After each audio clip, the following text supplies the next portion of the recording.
Good morning मेरे प्यारे बच्चों, ध्यान दीजिए। आज हम आप लोगों कक्षा 11वीं के भौतिक विज्ञान का lesson motion in straight line रेखीय गति में टॉपिक है चाल स्पीड। चाल स्पीड किसे कहते हैं? तो किसी वस्तु द्वारा एकांक समय में चली गई दूरी को चाल कहते हैं। किसी वस्तु द्वारा एकांक समय में चली गई दूरी को चाल कहते हैं, स्पीड कहते हैं। फॉर्मूला क्या होगा? लाइन चेंज लिखते हैं।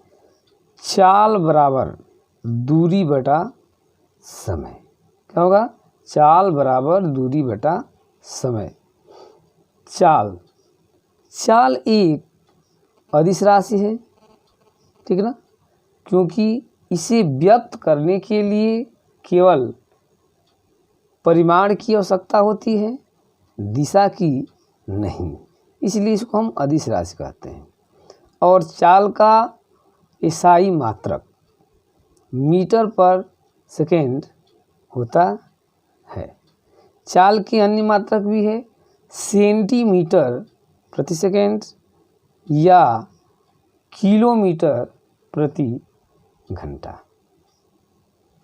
औसत चाल, अगला हमारा टॉपिक क्या है भाई? औसत चाल एवरेज स्पीड क्या होती है? किसी वस्तु द्वारा तय की गई कुल दूरी तथा उसे तय करने में लगे कुल समय के अनुपात को वस्तु की औसत चाल कहते हैं। किसी वस्तु द्वारा तय की गई कुल दूरी तथा उसे तय करने में लगे हुए कुल समय के अनुपात को वस्तु की औसत चाल कहते हैं। लाइन चेंज करके फॉर्मूला लिखिए। औसत चाल बराबर तय की गई कुल दूरी बटे में लगा हुआ कुल समय। ठीक है, लाइन चेंज लिखते हैं। मान लेंगे यदि वस्तु द्वारा t समय में तय की गई कुल दूरी s हो, तो वस्तु की औसत चाल v इक्वल s/t यह हो जाएगी आपका वस्तु की औसत चाल। अब आते हैं इसी क्रम में, देखते हैं वेग वेलोसिटी क्या होती है। तो किसी वस्तु द्वारा एकांक समय में निश्चित दिशा में चली गई दूरी को वेग कहते हैं। इसे कहते हैं एकांक समय में निश्चित दिशा में चली गई दूरी को वेग कहते हैं, ठीक ना? वेग बराबर, फॉर्मूला लिख लीजिए। वेग बराबर निश्चित दिशा में चली गई दूरी बटा लगा हुआ समय, या दूसरा फॉर्मूला लिख सकते हैं वेग बराबर विस्थापन बटा समय।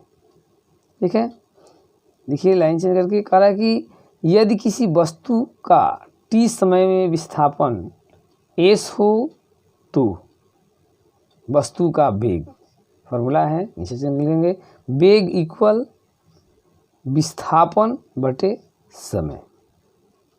कह रहा है यह एक सदिश राशि है, इसका SI मात्रक मीटर पर सेकेंड होता है, ठीक ना?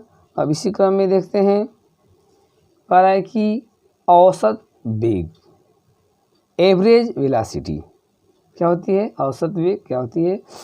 तो गति करती हुई किसी वस्तु के कुल विस्थापन तथा उसे तय करने में लगे हुए कुल समय के अनुपात को वस्तु का औसत वेग कहलाता है। गति करती हुई किसी वस्तु के कुल विस्थापन तथा उसे तय करने में लगे हुए कुल समय के अनुपात को वस्तु का औसत वेग कहलाता है। ठीक ना। फॉर्मूला क्या होगा, लाइन से लिखते हैं, औसत वेग इक्वल कुल विस्थापन बटे में कुल समय। अब इसे ज्ञात करने के लिए हम लाइन चेंज करके नीचे लिखते हैं, माना वस्तु का वेग निरंतर एक समान रूप से परिवर्तित हो रहा हो, तब वस्तु का औसत वेग उसके प्रारंभिक वेग u तथा अंतिम वेग v के माध्य के बराबर होता है। तो इसलिए लाइन चेंज कर लिखिए, इस स्थिति में वस्तु का औसत वेग बराबर प्रारंभिक वेग u प्लस v बटे 2। तो ये हो जाएगा वस्तु का औसत वेग। अब देखते हैं वस्तु का त्वरण क्या होता है भाई, त्वरण किसे कहते हैं। तो त्वरण किसी वस्तु की समय के साथ वेग में होने वाले परिवर्तन की दर को वस्तु का त्वरण कहते हैं। इसे कहते हैं एकांक समय में वस्तु के वेग में होने वाले परिवर्तन को, या किसी वस्तु की समय के साथ वेग परिवर्तन की दर को त्वरण कहते हैं, और इसे स्मॉल a से प्रदर्शित करते हैं।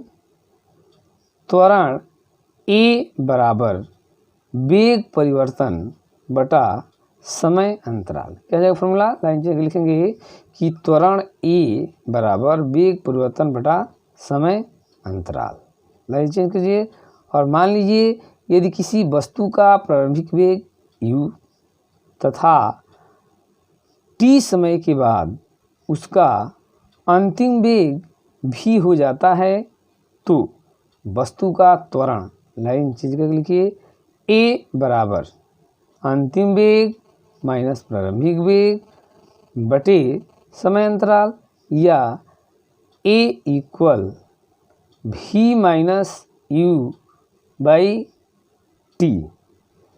त्वरण का SI मात्रक न्यूटन पर सेकेंड स्क्वायर होता है। यह एक सदिश राशि है। यदि वस्तु के त्वरण की दिशा वेग की दिशा में हो तो इसे धनात्मक त्वरण कहते हैं। यदि त्वरण की दिशा वेग की दिशा के विपरीत हो तो इसे ऋणात्मक त्वरण या मंदन कहते हैं। ठीक ना। तो हमें हो गया आज टॉपिक चाल, स्पीड, औसत चाल, एवरेज स्पीड, वेग, वेलोसिटी, औसत वेग, एवरेज वेलोसिटी, त्वरण, एक्सेलरेशन। इसको अध्ययन कीजिए और अगले टॉपिक के लिए अगले वीडियो में मिलते हैं। तब तक के लिए थैंक्स।